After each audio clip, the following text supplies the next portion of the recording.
हाँ जी, स्टार्ट करते हैं रासायनिक बलगतिकी का लेक्चर नंबर 4। ठीक है, ध्यान से देखना।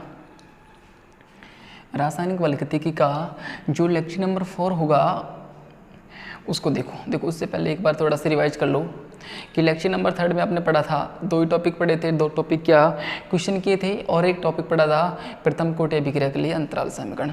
आज का जो आपका पहला टॉपिक होगा वो होगा रासायनिक अभिक्रिया के वेग को प्रभावित करने वाले कारक।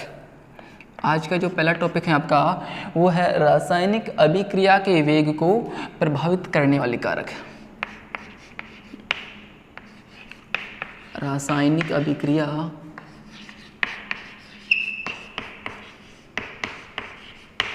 के वेग को प्रभावित करने वाले कारक, प्रभावित करने वाले कारक।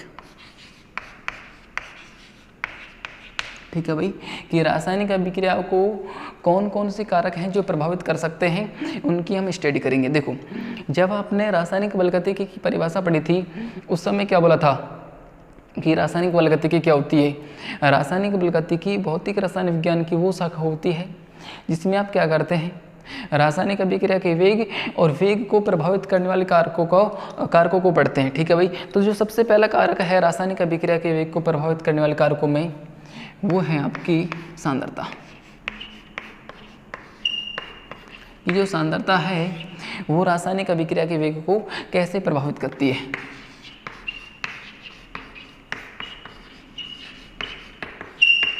देखना भाई, सामान्यतः क्या होता है कि जब क्रियाकारक की सांद्रता अधिक होती है तो रासायनिक अभिक्रिया का वेग अधिक होता है। क्योंकि देखो ध्यान देना, जब क्रियाकारक की सांद्रता अधिक होगी तो जो क्रियाकारक के अणु हैं वो पास पास होंगे।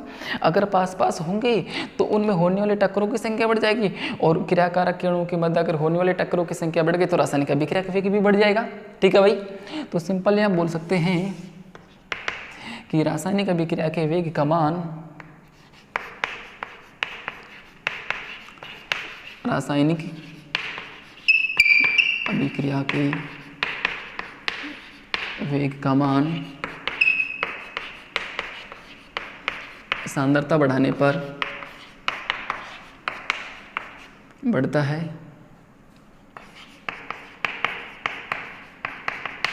क्योंकि क्रियाकारक की सांद्रता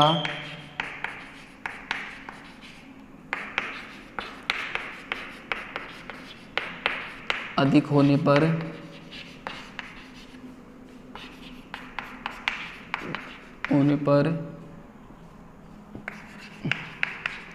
अणु परमाणु पास पास आ जाते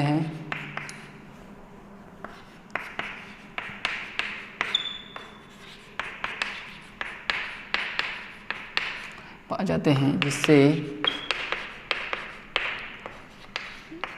उनके मध्य होने वाली टक्करों की संख्या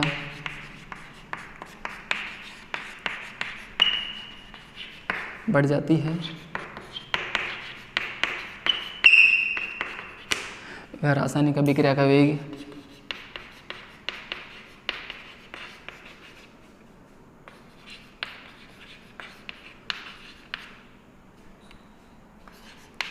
बढ़ जाता है। क्योंकि ये तो सिंपल सी बात हो गई कि सांद्रता बढ़ाने पर क्या होगा, क्रियाकारक के अणु परमाणु या पास पास में आ जाएंगे। अगर पास पास में आ जाएंगे तो उनके मध्य होने वाले टक्करों की संख्या बढ़ जाएगी और टक्करों की संख्या बढ़ जाएगी तो रासायनिक अभिक्रिया का वेग भी बढ़ जाएगा। एक और बात, आपने एक नियम पढ़ा था भाई लेक्चर नंबर 2 में और लेक्चर नंबर 1 में पढ़ा था कि द्रव्य अनुपाती क्रिया का नियम क्या होता है। द्रव्य अनुपाती क्रिया का नियम,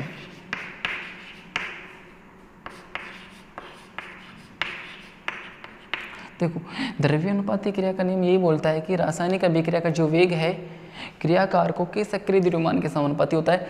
अर्थात रासायनिक अभिक्रिया का जो वेग है क्रियाकारकों की सांद्रताओं के गुणनफल के समानुपाती होता है। देखो माना कोई रासायनिक अभिक्रिया कुछ ऐसी है भाई आपकी, A + B = प्रोडक्ट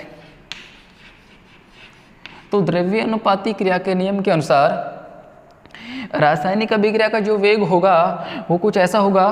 देखो, वेग समानुपाती ए पी, ये तो हम बोल रहे हैं, ये तो द्रव्य अनुपाती क्रिया का नियम बोल रहा है कि रासायनिक अभिक्रिया का जो वेग है इन क्रिया कारकों की सांद्रताओं के गुणनफल के समानुपाती है। और सिंपली हमने ऊपर भी ये बोला है कि सांद्रता अधिक होने पर रासायनिक अभिक्रिया का वेग भी क्या होता है, अधिक होता है भाई। ठीक है, अगला वाला कारक पढ़ते हैं भाई। देखो,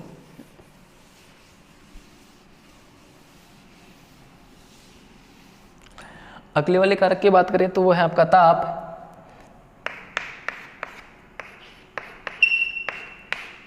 देखो जी, समझ लो भाई, ताप जो है रासायनिक अभिक्रिया के वेग को किस प्रकार से प्रभावित करता है। हम जनरली बोलते हैं कि तापमान का मान बढ़ाने पर रासायनिक अभिक्रिया का वेग बढ़ जाता है, क्योंकि जब तापमान का मान बढ़ाया जाता है तो क्रियाकारक के जो अणु हैं उनकी गतिज ऊर्जा बढ़ जाती है।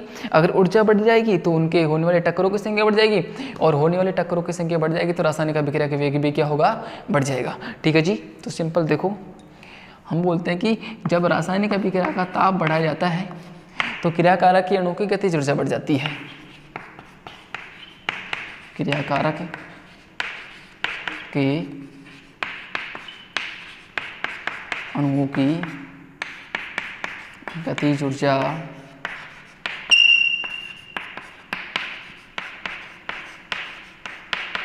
बढ़ जाती है। क्रियाकारक के अणुओं की गतिज ऊर्जा बढ़ने पर क्या होगा, होने वाले टक्करों की संख्या बढ़ जाएगी। होने वाली टक्करों की संख्या बढ़ जाएगी, जिससे क्या होगा, रासायनिक अभिक्रिया का वेग बढ़ जाएगा, जिससे रासायनिक अभिक्रिया का वेग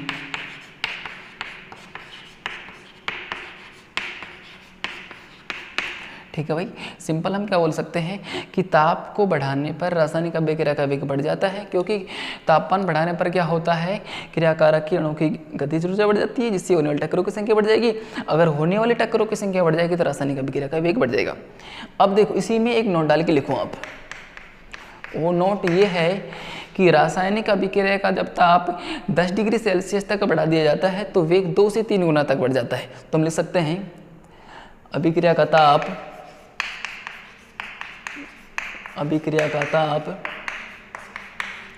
10 डिग्री सेल्सियस तक बढ़ाने पर वेग 2 से 3 गुना तक बढ़ जाता है। ठीक है भाई, इसको समझो, एक बार उतार सकते हैं भाई इसको आप।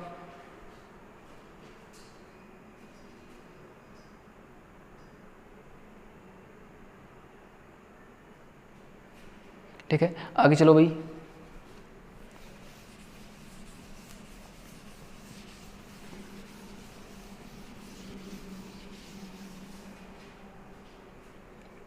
देखो जी, आगे समझने की कोशिश करना।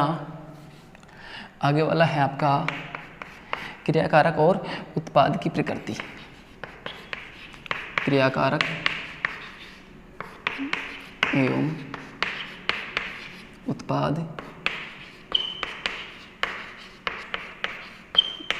देखो, क्रियाकारक और उत्पाद की प्रकृति से मतलब क्या है, बात को समझना भाई। रासायनिक अभिक्रिया का मतलब क्या है, क्रियाकारक आपका किस में बदल रहा है, उत्पाद में। देखो, क्रियाकारक ये आपका उत्पाद है। अब देखो, किसी रासायनिक अभिक्रिया को होने के लिए क्या आवश्यक है, अगर मान लो क्रियाकारक के जो बॉन्ड हैं, क्रियाकारक के अणु के बीच में, जो परमाणु के बीच में जो बॉन्ड हैं वो अगर दुर्बल हैं,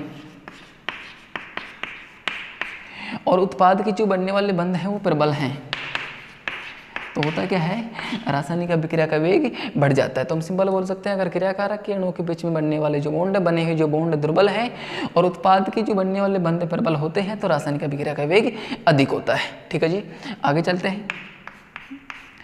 अगले वाले जो कारक है आपका, वो है आपका उत्प्रेरक।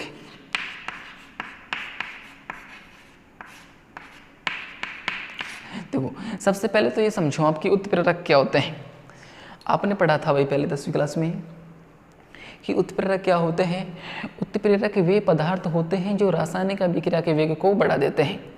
ध्यान देना, उत्प्रेरक वे पदार्थ होते हैं जो रासायनिक अभिक्रिया के वेग को बढ़ा देते हैं परंतु स्वयं में कोई चेंज नहीं होने देते। स्वयं कैसे होते हैं? अपरिवर्तित होते हैं। तो लिख सकते हैं वे पदार्थ जो रासायनिक अभिक्रिया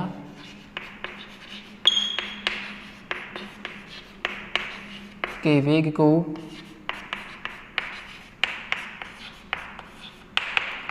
बढ़ा देते हैं उत्प्रेरक कहलाते हैं।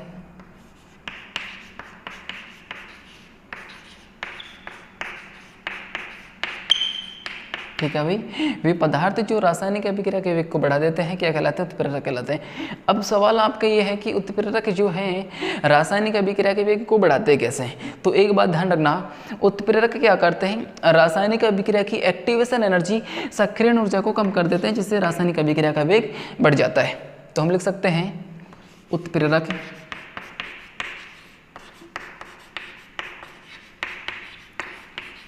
रासायनिक अभिक्रिया की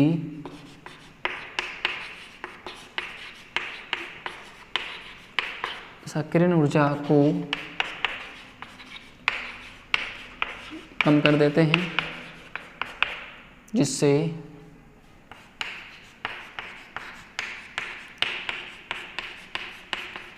रासायनिक अभिक्रिया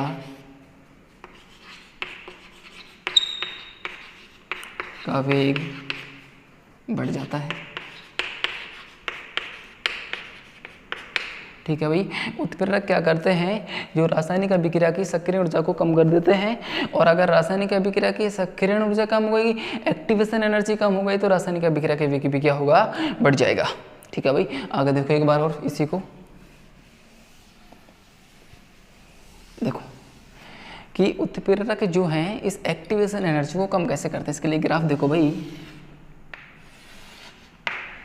देखना, मान लो इधर रासायनिक वेग है और इधर अभिक्रिया निर्देशांक है। अभिक्रिया इधर वेग नहीं भाई, इधर है आपके क्रियाकारक ऊर्जा, क्रियाकारक या उत्पाद की ऊर्जा। देखो मान लो ऊर्जा और अभिक्रिया निर्देशांक के बीच में ग्राफ बनाया जाए तो मान लो पहला ग्राफ आपका कुछ ऐसा है, ये आपका रिएक्टेंट क्रियाकारक है, ये आपका प्रोडक्ट है। ये जो आपका ग्राफ आया हुआ है ये मान लिया कि क्रियाकारक की अनुपस्थिति में आया है। ठीक है भाई, तो हमने लिख दिया क्रियाकारक की अनुपस्थिति, क्रियाकारक की अनुपस्थिति। ठीक है, अब देखो जब इस अभिक्रिया में आपने क्या मिलाया? उत्प्रेरक मिलाया। तो अभी हमने बोला कि उत्प्रेरक जो होते हैं क्या करेंगे? इस रासायनिक अभिक्रिया की एक्टिवेशन एनर्जी को कम कर देंगे। देखो जी, और एक्टिवेशन एनर्जी क्या होती है ये भी समझो भाई। एक्टिवेशन एनर्जी देखो, आप एक बार मैं सिंपल समझा देता हूँ। इस क्रियाकारक ऊर्जा से लेकर के इस पीक पॉइंट तक की ऊर्जा जो है इसको बोला जाता है EA या एक्टिवेशन एनर्जी, हिंदी में बोले तो सक्रियण ऊर्जा। अब देखो जब इस अभिक्रिया में आप क्या मिलाओगे? उत्प्रेरक मिलाओगे तो उत्प्रेरक क्या करेंगे? इस अभिक्रिया की एक्टिवेशन एनर्जी को कम कर देंगे तो ग्राफ कुछ नीचे हो जाएगा भाई। तो ग्राफ मान लिया यहाँ के गया। अब देखो ध्यान देना, जब एक्टिवेशन एनर्जी कम हो गई तो रासायनिक अभिक्रिया का वेग क्या हो गया? बढ़ गया। बात को समझने की कोशिश करना, पहले आपकी एक्टिवेशन एनर्जी यहाँ से यहाँ तक थी, अब एक्टिवेशन एनर्जी क्या हो गई? थोड़ी कम हो गई। अब इसका मतलब क्या हुआ कि अगर एक्टिवेशन एनर्जी का मान कम है तो वेग ज़्यादा होगा। देखो कैसे भाई, पहले तो इस क्रियाकारक को इस बैरियर को पार करना पड़ रहा था, अधिक ऊंचाई पे होके जा रहा था, जब आपने कैटलिस्ट मिलाया, उत्प्रेरक मिलाया, तो एक्टिवेशन एनर्जी कम हुई। एक्टिवेशन एनर्जी कम होने पर क्या होगा, जो आपका क्रियाकारक है इसको कम एनर्जी बैरियर पार करना पड़ेगा। अगर कम एनर्जी बैरियर का पार करना पड़ेगा तो क्या होगा, वेग बढ़ जाएगा। तो हम सिंपल ऐसे लिख सकते हैं, जो रासायनिक अभिक्रिया का वेग है ये व्युत्क्रमानुपाती किसके होता है, सक्रियण ऊर्जा के, सक्रियण ऊर्जा के। अर्थात जब सक्रियण ऊर्जा का मान कम होगा तो रासायनिक अभिक्रिया का वेग क्या होगा, बढ़ जाएगा। इस बात को थोड़ा ध्यान रखना भाई, ठीक है। आगे चलते हैं।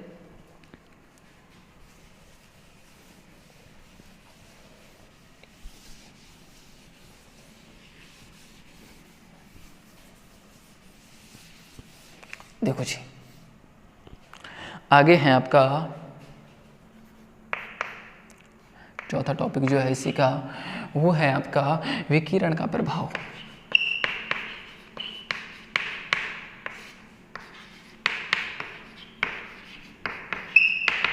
देखो इसमें तो सिंपल है, विकिरण के प्रभाव से हमारा मतलब यह है कि बहुत सारी रासायनिक अभिक्रियाएं ऐसी होती हैं जिनका जो वेग है, उनको जो प्रकाश की अनुपस्थिति में करवाया जाएगा तो उनका वेग जो है थोड़ा कम होता है, या फिर वो होती नहीं है। अगर उन्हीं अभिक्रियाओं को प्रकाश की उपस्थिति में करवाया जाएगा तो वो अभिक्रिया जो है अधिक तीव्र वेग से संपन्न हो जाती हैं। जैसे एग्जाम्पल देखो भाई, H2+Cl2, हाँ, जब इस अभिक्रिया को आप प्रकाश की अनुपस्थिति में करवाते हैं, प्रकाश की अनुपस्थिति में करवाते हैं तो अभिक्रिया होती नहीं है। जब इसी अभिक्रिया को आप प्रकाश की उपस्थिति में करवाते हैं, प्रकाश की उपस्थिति में करवाते हैं, तो यह अभिक्रिया जो है तीव्र वेग से संपन्न होती है, तीव्र वेग से संपन्न होती है। ठीक है भाई, ये ध्यान रखना, सिंपल है। तो आगे देखो भाई,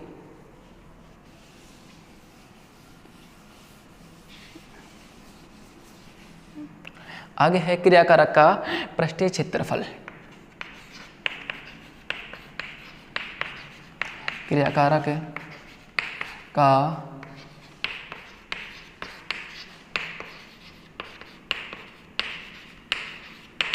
देखो सामान्यतः क्या होता है, क्रियाकारक का पृष्ठीय क्षेत्रफल बढ़ाने पर रासायनिक अभिक्रिया का वेग क्या होता है, बढ़ जाता है। ठीक है भाई, देखो कैसे क्रियाकारक का पृष्ठीय क्षेत्रफल बढ़ाने पर रासायनिक अभिक्रिया का वेग कैसे बढ़ेगा। देखो समझने की कोशिश करना।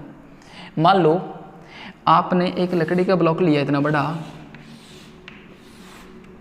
एक बार आप इसको जलाने की कोशिश करो और एक बार इसी लकड़ी की ब्लॉक को आप छोटे छोटे टुकड़ों में बांट दो भाई।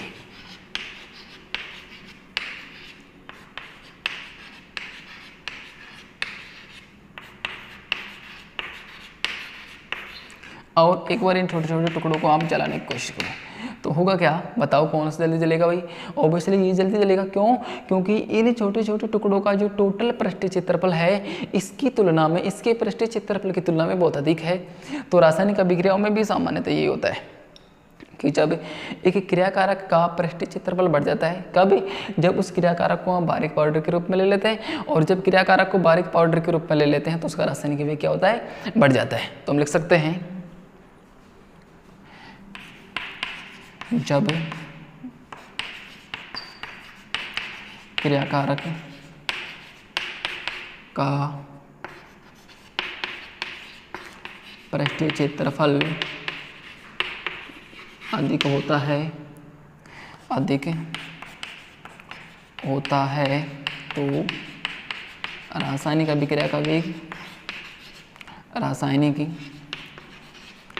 अभिक्रिया का वेग बढ़ जाता है। और रासायनिक अभिक्रिया का वेग पृष्ठीय क्षेत्रफल बढ़ने पर बढ़ जाता है। या हम बोल सकते हैं कि जब क्रियाकारक को बारीक पाउडर के रूप में लिया जाता है तो रासायनिक अभिक्रिया का वेग बढ़ जाता है। ठीक है भाई, आगे देखो,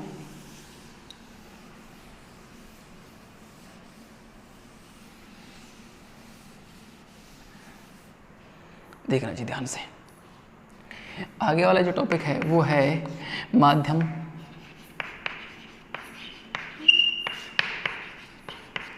की प्रकृति। ये तो सिंपल है, देखना भाई, छोटा सा टॉपिक है। माध्यम की प्रकृति से हमारा क्या मतलब है कि यदि आपका क्रियाकारक जैसा है, यदि क्रियाकारक की प्रकृति ध्रुवीय है और माध्यम भी आपका ध्रुवीय प्रकृति का है, तो रासायनिक अभिक्रिया का वेग क्या होगा, अधिक होगा। ठीक है भाई, तो हम लिख सकते हैं कि माध्यम और जो आपका क्रियाकारक उसकी प्रकृति कैसी होनी चाहिए, सेम होनी चाहिए, तो रासायनिक अभिक्रिया का वेग क्या होगा, बढ़ जाएगा। ठीक है भाई, अब देखो लास्ट टॉपिक क्या है आपका, उसको भी समझ लेते हैं।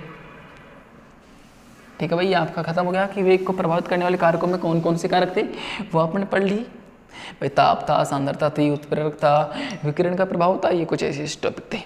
अब अगला टॉपिक है आपका रासायनिक अभिक्रिया के लिए टक्कर का सिद्धांत। टक्कर सिद्धांत, इसको समझना भाई ध्यान से। कोलियन थ्योरी रासायनिक अभिक्रियाओं के लिए टक्कर का सिद्धांत। देखो सिंपल है बिल्कुल, समझने की कोशिश करना। सबसे पहले तो देखो रासायनिक अभिक्रियाओं के लिए जो टक्कर का सिद्धांत है, ये दिया किसने था भाई, ये दिया था मैक्स ट्राउटज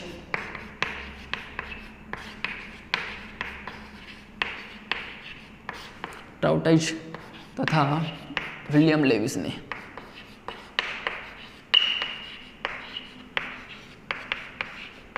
ठीक है भाई, और इस रासायनिक अभिक्रिया के लिए जो टक्कर का सिद्धांत है, इसका जो विस्तृत अध्ययन किया था, इसका जो विस्तृत अध्ययन किया था, ये किया था आर्हेनियस ने।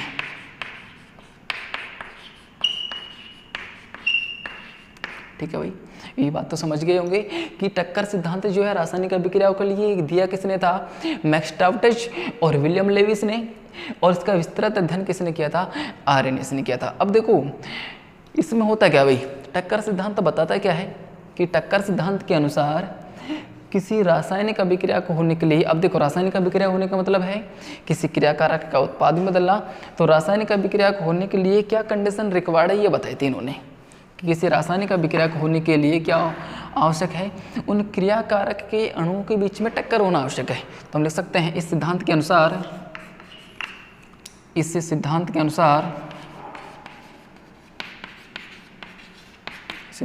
अनुसार रासायनिक अभिक्रिया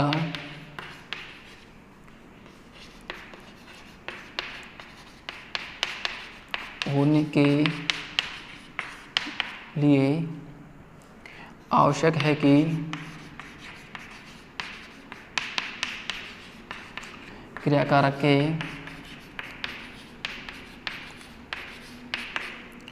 अणुओं के बीच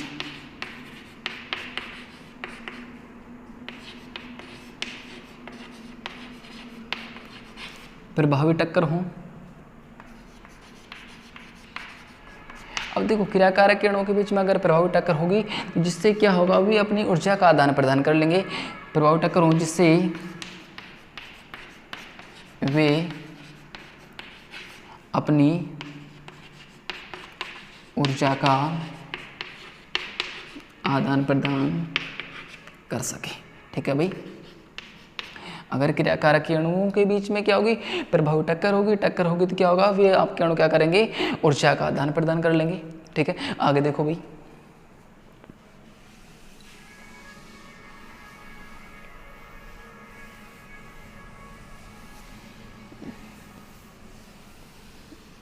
देखो अब देखना एक और बात, जो टक्कर का सिद्धांत है ये द्विव आणविक अभिक्रियाओं पर लागू होता है। द्विव आणविक अभिक्रियाओं पर टक्कर का सिद्धांत लागू होता है। इस टक्कर के सिद्धांत के अनुसार जो रासायनिक अभिक्रिया का वेग है वो होता है Z multiply by F, Z गुणा F। देखो रासायनिक अभिक्रिया टक्कर के सिद्धांत के अनुसार रासायनिक अभिक्रिया का जो वेग है वो क्या होता है, Z गुणा F। देखना भाई, Z क्या है यहाँ पे, टक्कर आवर्ती है, और F क्या है यहाँ पे, प्रभावी टक्करों की संख्या, प्रभावी टक्करों की संख्या अथवा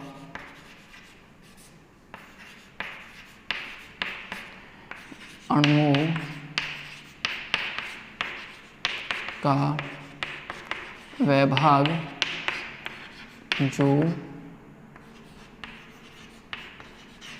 प्रभावी टक्कर करते हैं।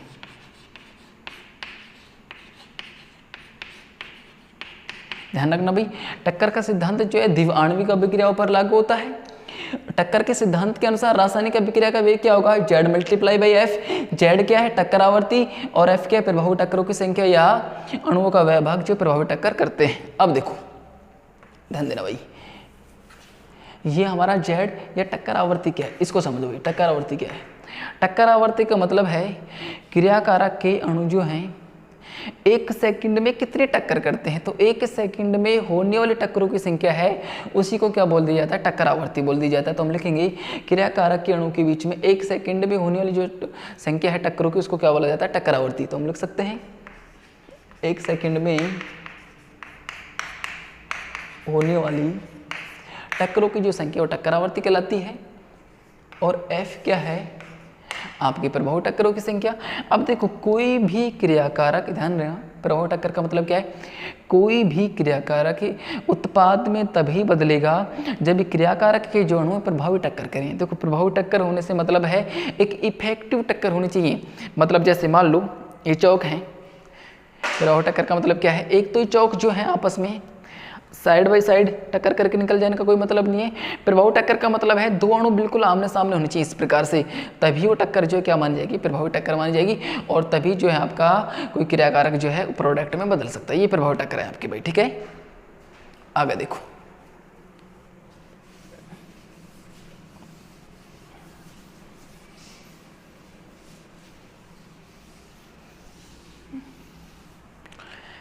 एक टॉपिक और है भाई, उसको और जल्दी से कर लेते हैं। देखना वो है आरएनए समीकरण या अभिक्रिया के वेग स्थिरांक पर तापमान का प्रभाव। तो लिख सकते हैं हम वेग स्थिरांक पर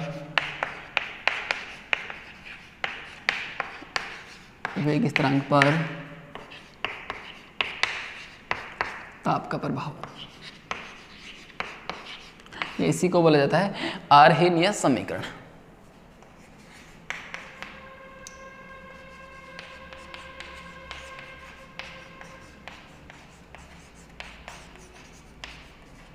देखो भाई आर्हेनियस समीकरण क्या है, बात को समझने की कोशिश करना।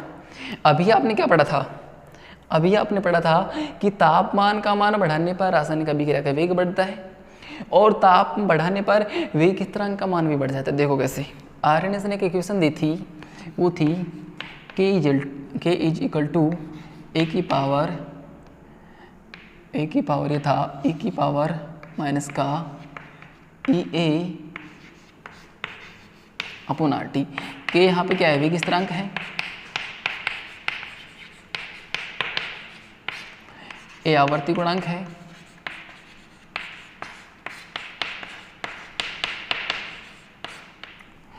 और ई ए क्या है,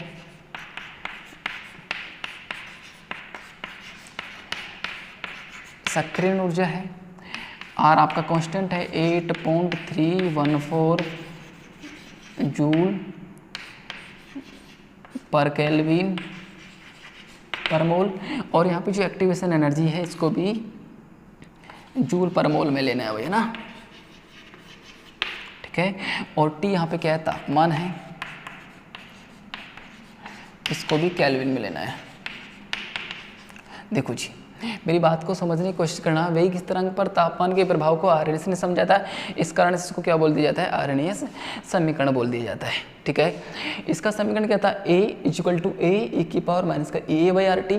के क्या है यहाँ पे, वेग स्थिरांक, ए आवर्ती गुणांक है, ए क्या है हमारी एक्टिवेशन एनर्जी, जूल पर मोल में लेनी है, और आर क्या कांस्टेंट है 8.314 जूल पर केल्विन पर मोल, और टी आपका क्या है, तापमान, जिसको आपको केल्विन में लेना है, ठीक है भाई। इसको देखो सॉल्व करने की कोशिश करते हैं भाई, अभी इसको सॉल्व करो।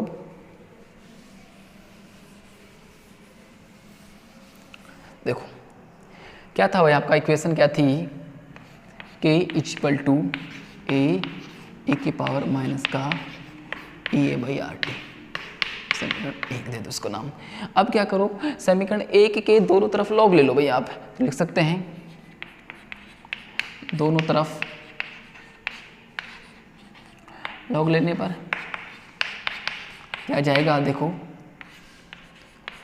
ln के इक्वल टू ln ए की पावर माइनस का ए बाई आर टी। अब देखो इसको खोल सकते हैं, log ए गुणा बी, इसका फॉर्मूला क्या होता है देखो भाई, log m गुणा n का फॉर्मूला क्या होता है, log m plus log n। तो देखो इसको मान लो m, इसको मान लो n, ये हो जाएगा ln k equal to log a plus log A की पावर माइनस का ए बाई आर टी।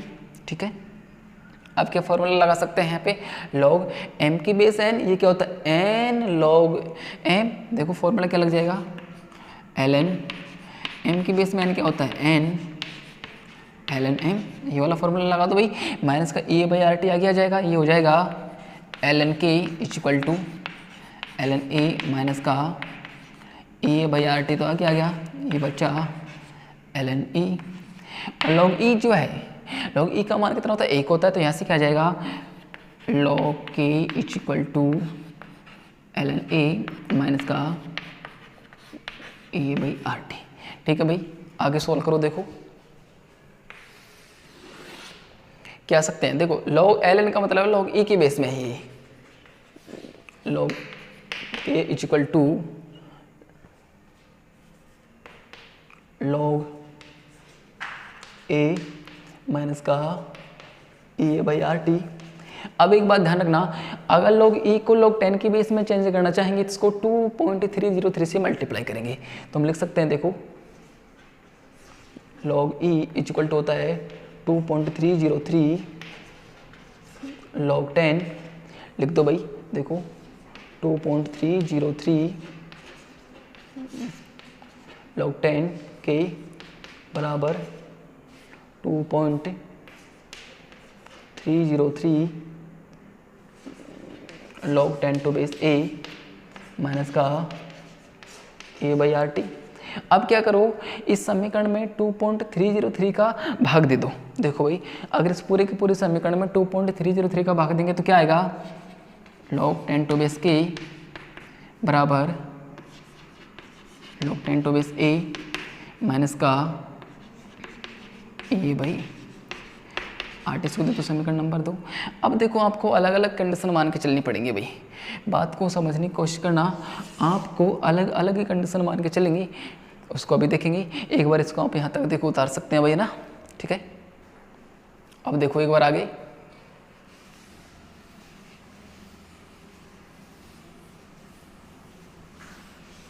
देखो